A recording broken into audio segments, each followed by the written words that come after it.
जय हिंद, वंदे मातरम। प्यारे साथियों, तो आप लोग कैसे हैं? आशा करते हैं आप लोग बिल्कुल सही होंगे।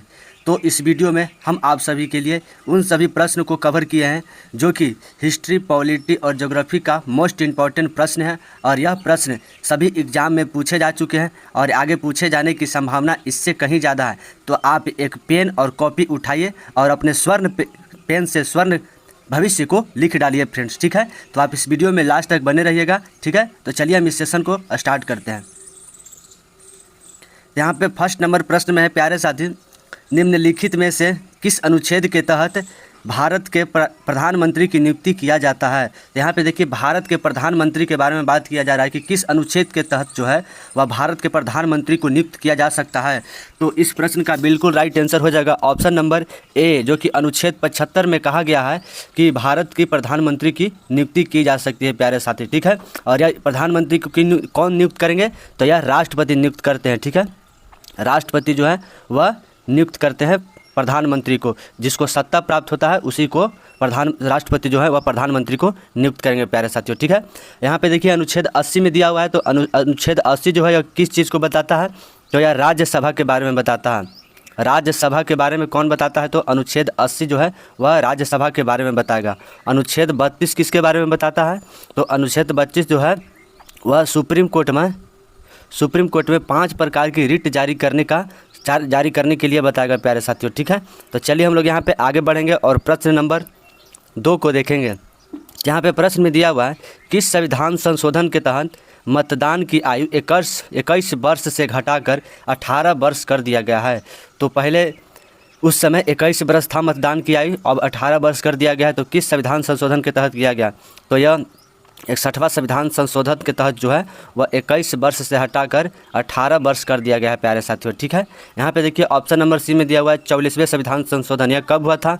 तो 1978 ईस्वी में 44वें संविधान संशोधन हुआ था और इसमें संपत्ति को अधिकार को जो है वह कानूनी अधिकार बनाया गया और इसे 301 के तहत रखा गया है, प्यारे साथियों, ठीक है। तो चलिए हम लोग यहाँ पर आगे बढ़ेंगे और प्रश्न नंबर 3 पर ध्यान देंगे। तो यहाँ पर प्रश्न में दिया हुआ है, किस युद्ध के बाद बंगाल के क्षेत्र में पैर जमाने का मौका मिल गया? तो किस युद्ध के बाद अंग्रेज को जो है वह बंगाल के क्षेत्र में, केवल बंगाल के क्षेत्र में जो है वह पैर जमाने का मिल गया?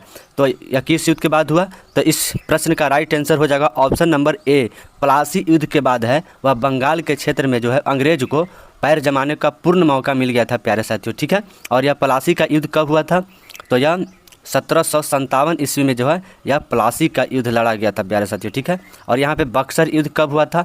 तो यह 1764 ईस्वी में जो है वह बक्सर युद्ध हुआ था। और यह बक्सर युद्ध में जो है वह पूरे भारत पर जो है अंग्रेज जो है वह शासन करने लगे थे और इस युद्ध के बाद पूरे भारत पर इनका कब्जा हो गया था, प्यारे साथियों, ठीक है।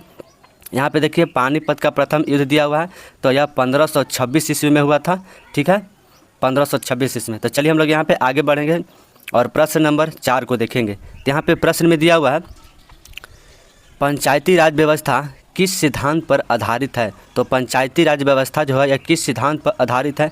तो इस प्रश्न का राइट आंसर हो जाएगा ऑप्शन नंबर सी, सत्ता के विकेंद्रीकरण पर जो है वह पंचायती राज व्यवस्था लागू है, ठीक, सिद्धांत जो है आधारित है। पंचायती राज व्यवस्था यह किस भाग के तहत आता है? तो भाग नंबर 9 के तहत जो है वह पंचायती राज व्यवस्था के बारे में चर्चा है। और यह 243 से 243 ओ तक जो है 243 ओ तक जो है वह पंचायती राज व्यवस्था के बारे में जिक्र है, प्यारे साथियों, ठीक है। तो चलिए हम लोग यहाँ पे आगे बढ़ेंगे और प्रश्न नंबर 5 पर ध्यान देंगे। तो यहाँ पे प्रश्न में दिया हुआ है, गौतम बुद्ध ने अपना सर्वाधिक उपदेश किस जगह पर दिया था? तो गौतम बुद्ध ने जो है वह अपना सर्वाधिक उपदेश किस जगह पर दिया था? तो इस प्रश्न का राइट आंसर हो जाएगा ऑप्शन नंबर बी, जो कि सर्वाधिक उपदेश जो है वह श्रावस्ती में दिए थे गौतम बुद्ध, ठीक है। और सबसे पहला उपदेश कहाँ दिए थे? तो सबसे पहला उपदेश की बात किया जाए तो यह सबसे पहला उपदेश सारनाथ में दिए थे, प्यारे साथियों, ठीक है। तो चलिए यहाँ पे हम लोग आगे बढ़ेंगे और यहाँ पे हम लोग देखेंगे 6 नंबर प्रश्न को। यहाँ पे प्रश्न में दिया हुआ है 6 नंबर प्रश्न में, भारत के उपराष्ट्रपति का पद किस अनुच्छेद के तहत आता है? तो भारत के जो उपराष्ट्रपति है इसका पद जो है यह किस अनुच्छेद के तहत आएगा? तो इस प्रश्न का राइट आंसर हो जाएगा ऑप्शन नंबर ए, जो अनुच्छेद 63 के तहत कहा गया है कि भारत का जो राष्ट्रपति है वह राष्ट्रपति के लिए एक पद है प्यारे साथियों, अनुच्छेद 63 में कहा गया है। ठीक है, और अनुच्छेद 64 में क्या क्या कहा गया है, तो भारत का राष्ट्रपति जो है वह राज्यसभा का पदेन सभापति होगा। राज्यसभा का जो है पदेन सभापति होगा प्यारे साथियों, अनुच्छेद 64 में कहा गया है। तो चलिए हम लोग यहाँ पे आगे बढ़ते हुए प्रश्न नंबर 7 पर ध्यान देंगे। तो यहाँ पे प्रश्न में दिया हुआ है उपराष्ट्रपति सभापति का पदेन सभापति होगा या कितने अनुच्छेद के तहत किया गया। तो इस प्रश्न का राइट आंसर हो जाएगा अनुच्छेद 64 के तहत जो है वह कहा गया है कि उपराष्ट्रपति जो है वह सभापति का पदेन सभापति होगा। और राज्यसभा या अनुच्छेद 80 के तहत आता है प्यारे साथियों। ठीक है, तो चलिए हम लोग यहाँ पे आगे बढ़ेंगे और प्रश्न नंबर 8 पर ध्यान देंगे। तो यहाँ पे प्रश्न में दिया हुआ है निम्नलिखित में से किस गवर्नर जनरल के समय रेगुलेटिंग एक्ट पारित हुआ था। तो रेगुलेटिंग एक्ट किस गवर्नर जनरल के समय पारित हुआ था। तो इस प्रश्न का राइट आंसर हो जाएगा ऑप्शन नंबर ए, जो कि वारेन हेस्टिंग्स के समय जो है वह भारत जो कि गवर्नर जनरल को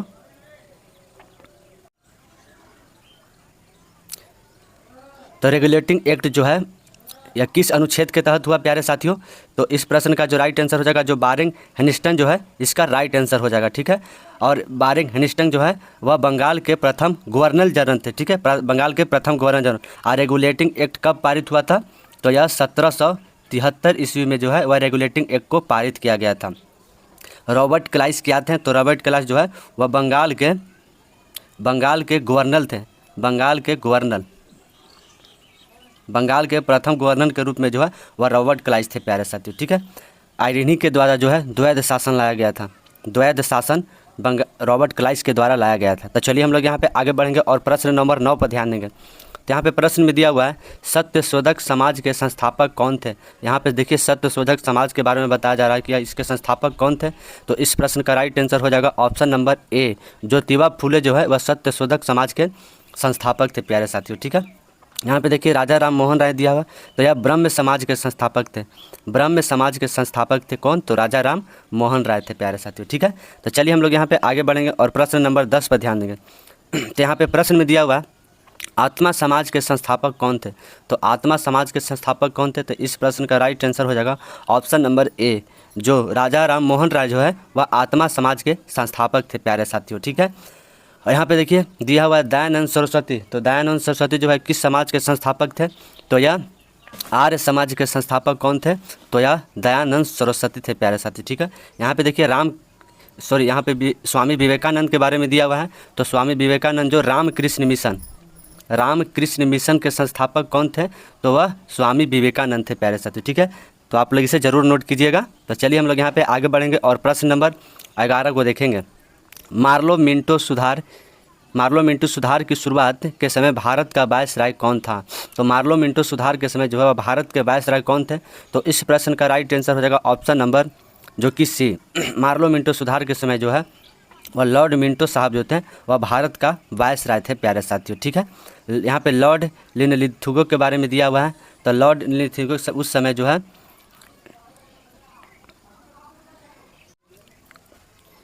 इन्हीं के समय जो है वह भारत छोड़ो आंदोलन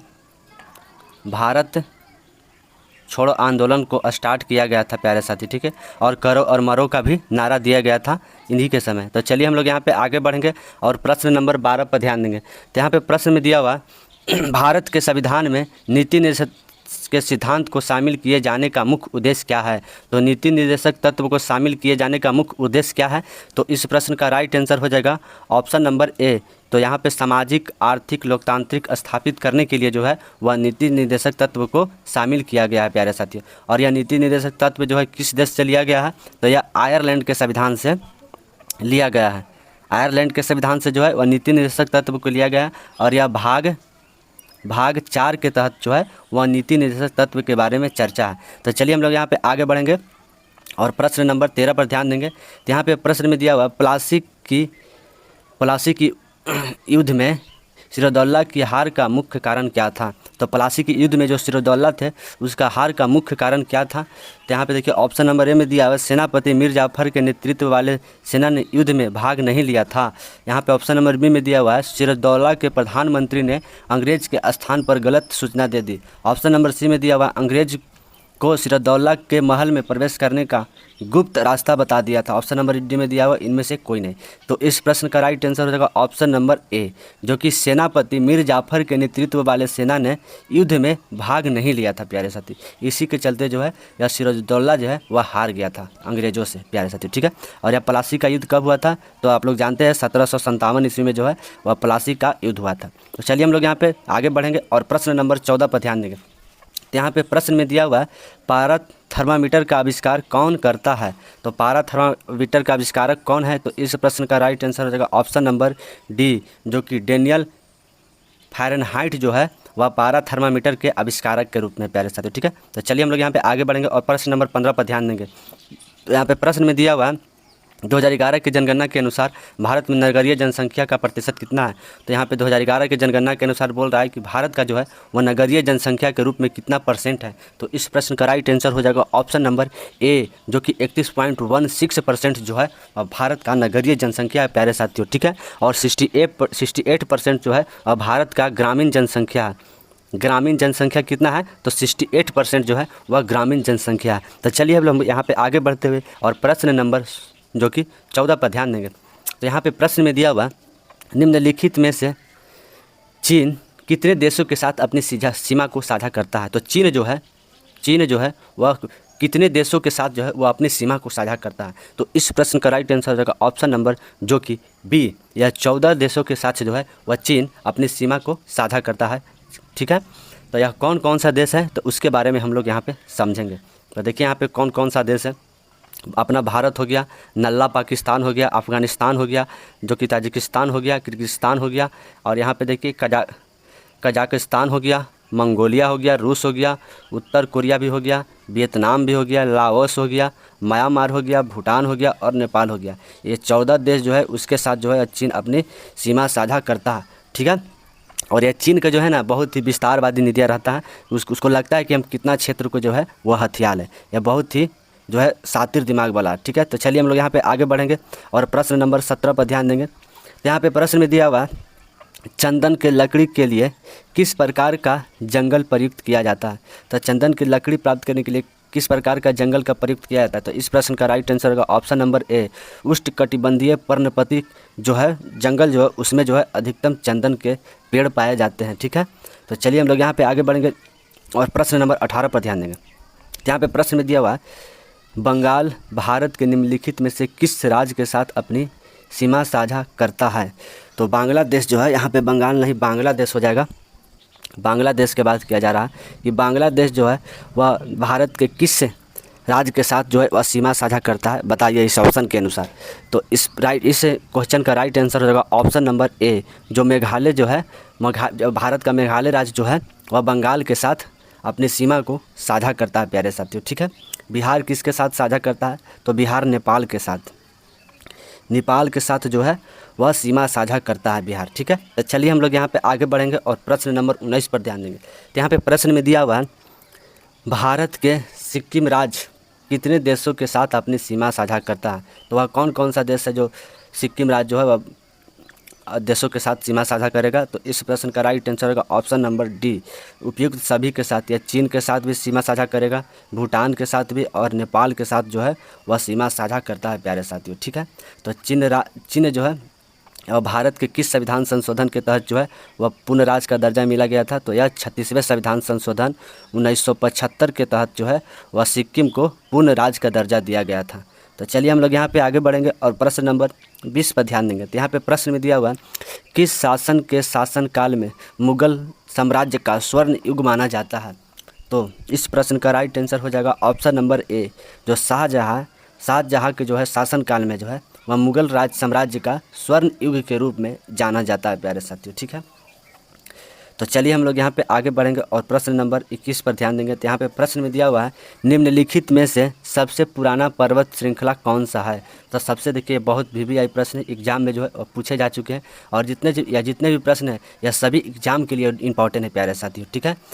तो यह सबसे पुराना पर्वत श्रृंखला कौन सा है? तो इस प्रश्न का राइट आंसर हो जाएगा ऑप्शन नंबर डी, जो अरावली पर्वत जो है वह सबसे पुरानी शिखर है प्यारे साथियों, ठीक है। और यह जो कि राजस्थान में पड़ता है अरावली पर्वत राजस्थान में जो है वह अरावली पर्वत पड़ता है। ठीक है, तो चलिए हम लोग यहाँ पे आगे बढ़ेंगे और प्रश्न नंबर 22 पर ध्यान देंगे। तो यहाँ पे प्रश्न में दिया हुआ है जैन धर्म के विनाश का कारण क्या था। तो जैन धर्म के जो विनाश का कारण यह क्या था, तो इस प्रश्न का राइट आंसर हो जाएगा option number D, A B C, ये तीनों जो है वह जैन धर्म के विनाश का कारण था।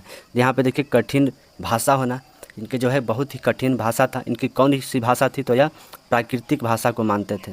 प्राकृतिक भाषा जो है इनके लिए बहुत फेमस भाषा था जैन धर्म के लिए। और इनके कठोर नियम थे, कठोर नियम भी थे, और निर्वस्त्र रहता था, यह नंगे घूमते थे। ठीक है, और यह ब्रह्मचर्य का सख्ती से पालन करवाते थे। इसी कारण जो है जैन धर्म का विनाश का कारण बना प्यारे साथियों। ठीक है, तो चलिए हम लोग यहाँ पे आगे बढ़ेंगे और प्रश्न नंबर 23 पर ध्यान देंगे। यहाँ पे प्रश्न में दिया हुआ है इंद्रावती और प्रणेता और सबरी निम्नलिखित में से किसकी उपनदियाँ हैं।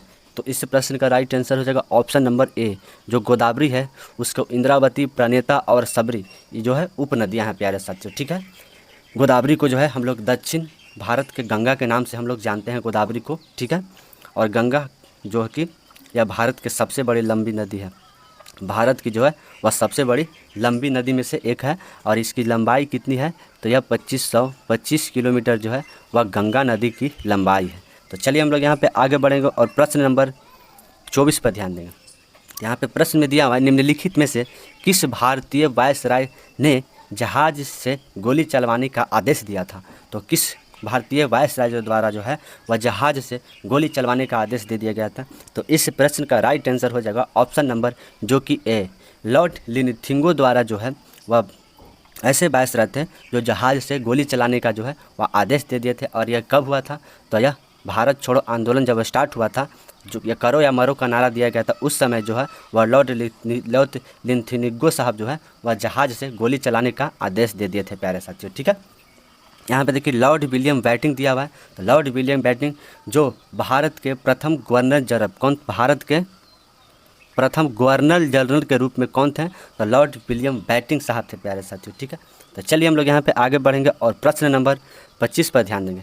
यहाँ पे प्रश्न में दिया हुआ है निम्नलिखित में से किसने होम रूल का दूसरा चरण शुरू किया था। तो होम रूल का जो है दूसरा चरण शुरू करने वाले कौन थे, तो इस प्रश्न का राइट आंसर हो जाएगा option number B, Annie Besant जो है वह होम रूल का दूसरा चरण किए थे प्यारे साथियों। ठीक है, तो होम रूल का पहला चरण किसने किया था, तो यह बाल गंगाधर तिलक जो है वह होम रूल का पहला चरण स्टार्ट किए थे। और यह 1916 ईस्वी में जो है वो होम रूल का पहला चरण स्टार्ट हुआ था। ठीक है, और यह बाल गंगाधर तिलक ने किया कहा था कि स्वराज्य मेरा जन्मसिद्ध अधिकार है और मैं इसे लेकर रहूँगा प्यारे साथियों। ठीक है, तो चलिए हम लोग यहाँ पे आगे बढ़ेंगे और प्रश्न नंबर 26 पर ध्यान देंगे। तो यहाँ पे प्रश्न में दिया हुआ है भारत सरकार की एक प्रमुख योजना उड़ान किस संबंधित है। तो उड़ान किससे संबंधित है, तो इस प्रश्न का राइट आंसर हो जाएगा ऑप्शन नंबर बी, नागर विमान से जो है वह उड़ान संबंधित है प्यारे साथियों। ठीक है, तो चलिए हम लोग यहाँ पे आगे बढ़ेंगे और प्रश्न नंबर 27 को देखेंगे।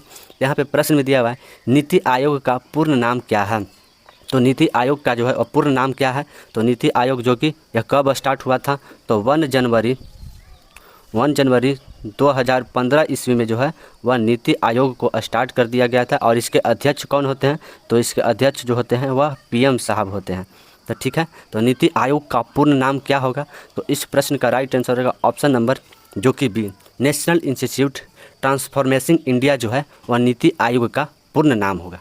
तो चलिए हम लोग यहाँ पे आगे बढ़ते हुए प्रश्न नंबर 28 पर ध्यान देंगे। तो यहाँ पे प्रश्न में दिया हुआ है भारत के पहले 3D पोस्टर प्रिंटिंग ऑफिस का उद्घाटन कहाँ हुआ है। तो भारत में पहले जो है वह 3D पोस्टर पेंटिंग का उद्घाटन कहाँ हुआ, तो इस प्रश्न का राइट आंसर हो जाएगा ऑप्शन नंबर जो कि ए, बेंगलुरु में जो है वह 3D पोस्टर प्रिंटिंग ऑफिस का स्टार्ट हुआ है प्यारे साथियों। ठीक है, और यह बेंगलुरु कहाँ पड़ता है, तो कर्नाटका में पड़ता है। ठीक है, और कर्नाटका का जो है एक बहुत फेमस डांस है, तो कौन सा है, तो यक्षगान जो है वह कर्नाटका का बहुत फेमस डांस है प्यारे साथियों। ठीक है, तो चलिए हम लोग यहाँ पे आगे बढ़ते हैं और प्रश्न नंबर 29 पर ध्यान देंगे। यहाँ पे प्रश्न में दिया हुआ है हाल ही में वैदिक घड़ी का उद्घाटन किस शहर में हुआ है। तो वैदिक घड़ी का जो उद्घाटन हुआ हाल फिलहाल में किस शहर में हुआ है, तो इस प्रश्न का राइट आंसर हो जाएगा जो कि उज्जैन हो जाएगा। उज्जैन में जो है वह वैदिक घड़ी का जो कि उद्घाटन किया गया था। तो इसमें ऑप्शन में नहीं दिया हुआ था, जो कि हम ऑप्शन ए को काट दिए हैं और इसका बिल्कुल राइट आंसर हो जाएगा जो कि उज्जैन, जो कि वैदिक घड़ी का उद्घाटन हुआ था प्यारे साथियों। ठीक है, और उज्जैन को हम लोग महाकाल के नगरी के नाम से हम लोग जानते हैं। महाकाल के नगरी के नाम से हम लोग उज्जैन को जानते हैं।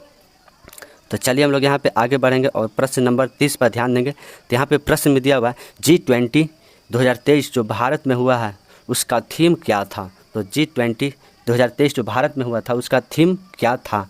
तो इस प्रश्न का राइट आंसर हो जाएगा ऑप्शन नंबर ए, एक पृथ्वी एक परिवार एक भविष्य जो है वह G20 2023 का जो है वह थीम था प्यारे साथियों। ठीक है, और G20 2024 कहाँ होने वाला है, 2024 तो यह ब्राज़ील में होने वाला है।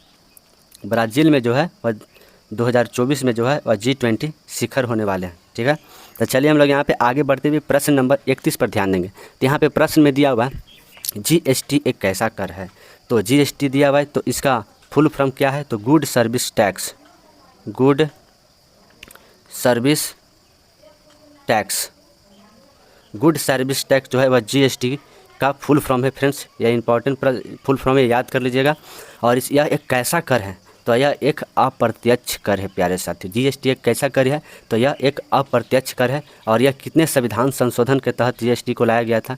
तो 101वां संविधान संशोधन के तहत जो है वह GST को लागू किया गया था। तो चलिए हम लोग बिना देर के हुए अगला प्रश्न पर ध्यान देंगे। बांडीवासी का युद्ध कब लड़ा गया था। तो बांडीवासी का जो युद्ध जो है वह कब लड़ा गया था। और यह युद्ध जो है वह फ्रांस और अंग्रेज़ के बीच हुआ था। इंग्लिश के बीच जो हुआ था वह फ्रांस और अंग्रेज़ों के बीच जो बांडीवासी का युद्ध लड़ा गया था और इसमें फ्रांस की हार हो गई थी। ठीक है, तो यह कब युद्ध हुआ था। तो यह 1760 ईस्वी में जो है वह बांडीवासी का युद्ध लड़ा गया था प्यारे साथियों। ठीक है, और यह 1556 ईस्वी में जो पानीपत का दूसरा युद्ध लड़ा गया था। पानीपत का दूसरा युद्ध जो है वह 1556 ईस्वी में लड़ा गया था। 1757 में प्लासी का युद्ध हुआ था। तो चलिए हम लोग यहाँ पे आगे बढ़ते हुए प्रश्न नंबर 33 पर ध्यान देंगे। तो यहाँ पे प्रश्न में दिया हुआ है फ्रांसीसी ईस्ट इंडिया कंपनी ने अपनी पहली व्यापारिक कोठी कहाँ पर खोली थी।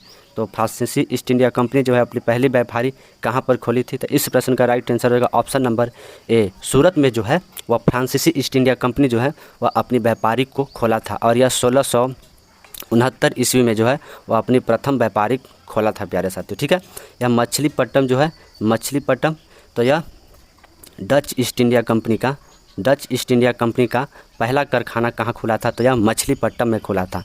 तो चलिए हम लोग यहाँ पे आगे बढ़ते हैं और प्रश्न नंबर 34 पर देखेंगे। तो यहाँ पे दिया हुआ है प्रश्न में जिस समय ब्रिटिश ईस्ट इंडिया कंपनी की स्थापना हो रहा था उस समय मुग़ल के गद्दी पर कौन था। तो मुग़ल के गद्दी पर जो है उस समय जो है जो कि अकबर थे प्यारे साथियों। तो इस प्रश्न का राइट आंसर हो जाएगा ऑप्शन नंबर बी। ठीक है, और यह ब्रिटिश ईस्ट इंडिया कंपनी को 1600 ईस्वी में जो है वह स्थापित किया गया था। तो चलिए हम लोग यहाँ पे आगे बढ़ते हैं और प्रश्न नंबर 35 पर ध्यान देंगे। लोकसभा और राज्यसभा के संयुक्त सत्र की अध्यक्षता कौन करता है। तो लोकसभा और राज्यसभा के जो है संयुक्त सत्र की अध्यक्षता कौन करेगा। तो इस प्रश्न का राइट आंसर हो जाएगा ऑप्शन नंबर जो कि सी। लोकसभा के जो स्पीकर हैं वह लोकसभा और राज्यसभा के संयुक्त अध्यक्ष करते हैं प्यारे साथी। ठीक है, राष्ट्रपति के पद के बारे में चर्चा कितने अनुच्छेद में है। तो यह 52 अनुच्छेद के तहत जो है और राष्ट्रपति के पद के बारे में चर्चा है। राष्ट्रपति के शपथ के बारे में, तो शपथ के बारे में जो है अनुच्छेद 60 के तहत शपथ के बारे में चर्चा है। चलिए हम लोग यहाँ पे आगे बढ़ते हैं और प्रश्न नंबर 36 पर ध्यान देंगे। यहाँ पे प्रश्न में दिया हुआ महावीर जो कि स्वामी महावीर का जन्म कब हुआ था। तो स्वामी महावीर का जन्म जो है वह इस प्रश्न का राइट आंसर होगा ऑप्शन नंबर ए, 1540 ईस्वी में जो है वह स्वामी महावीर का जन्म हुआ था और यह कुंडल ग्राम में हुआ था। कुंडल ग्राम में जो है वह स्वामी महावीर का जन्म हुआ था प्यारे साथियों। ठीक है, यहाँ पे उनका मृत्यु कब हुआ था। तो मृत्यु जो है वह 468 ईस्वी में जो है वह स्वामी महावीर का जो है मृत्यु हो गया था और महात्मा बुद्ध का जन्म जो है वह 1563 ईस्वी में हुआ था प्यारे साथियों। ठीक है, तो चलिए हम लोग यहाँ पे आगे बढ़ते हैं और प्रश्न नंबर 37 पर ध्यान देंगे। तो जैन धर्म के दूसरे तीर्थक के रूप में कौन थे। तो दूसरे तीर्थक के रूप में जो है वह अजितनाथ जो है वह जैन धर्म के दूसरे तीर्थक के रूप में थे। इसका प्रतीक चिन्ह क्या था। तो हाथी था। हाथी जो है वह अजितनाथ का जो है वह प्रतीक चिन्ह है। ठीक है, संभवनाथ जो है वह तीसरे तीर्थक के रूप में है और पारसनाथ या 23वें तीर्थक के रूप में है प्यारे साथी, और महावीर या 24वें तीर्थक के रूप में है। तो चलिए हम लोग यहाँ पे आगे बढ़ेंगे और प्रश्न नंबर 38 पर ध्यान देंगे तो यहाँ पे प्रश्न में दिया हुआ हरितगृह का प्रभाव क्या का है। तो हरितगृह का जो प्रभाव है वह वैश्विक तापमान को बढ़ाता है प्यारे साथियों, ठीक है। तो इस प्रश्न का राइट आंसर का ऑप्शन नंबर ए, हरितगृह प्रभाव क्या करता है, तो यह वैश्विक तापमान को बढ़ाता है, बहुत अधिक गर्मी को लाता है, ठीक है, और पृथ्वी के अंदर जो है बहुत गर्मी लाएगा। तो चलिए हम लोग यहाँ पे आगे बढ़ते हैं और प्रश्न नंबर 39 को देखेंगे। कलिंग युद्ध की जानकारी किस अभिलेख में मिलता है। तो कलिंग युद्ध का जो जानकारी है वह किस अभिलेख में मिलेगा। तो इस प्रश्न का राइट आंसर हो जाएगा ऑप्शन नंबर ए, हाथी गुफा अभिलेख में जो है वह कलिंग युद्ध की जो है जानकारी मिलता है। यह प्रश्न बहुत इंपॉर्टेंट है और यह जो है एग्जाम में पूछे गए सवाल है और ये जितने भी सवाल है सभी सिलेक्टेड क्वेश्चन है प्यारे साथियों, ठीक है। तो चलिए हम लोग यहाँ पे आगे बढ़ते हैं और प्रश्न नंबर 40 पर ध्यान देंगे। फाहियान द्वारा लिखे गए पुस्तक का नाम क्या है। तो फाहियान द्वारा जो है लिखे गए पुस्तक का नाम क्या है। तो इस प्रश्न का राइट आंसर हो जाएगा ऑप्शन नंबर जो कि ए, FAQ की जो है फाहियान द्वारा लिखे गए पुस्तक का नाम क्या है। यहाँ पे ऑप्शन नंबर देखिए बी में दिया हुआ था, यह CU की जो है यह हेनसांग द्वारा जो है इसके पुस्तक का लिखा गया है। इंडिका किसके द्वारा लिखा गया है, तो यह मेगास्थनीज द्वारा जो है वह इंडिका पुस्तक को लिखा गया है, ठीक है। तो फ्रेंड्स आप लोगों को यह वीडियो पसंद आया तो आप लाइक शेयर एंड सब्सक्राइब करना बिल्कुल मत भूलें। अगर आप चैनल पर नए हैं तो आप इस चैनल को ज़रूर सब्सक्राइब कर लें, जिससे आपको नोटिफिकेशन सर्वप्रथम प्राप्त हो प्यारे साथियों, ठीक है। तो आप जिस भी एग्ज़ाम की तैयारी कर रहे हैं, किसी भी एग्ज़ाम की तैयारी कर रहे हैं तो यह वीडियो आप सभी के लिए जो है वह रामबाण साबित होने वाला है, ठीक है। तो मेरे प्यारे फ्रेंड्स आप लोग सदा खुश रहिए। जय हिंद।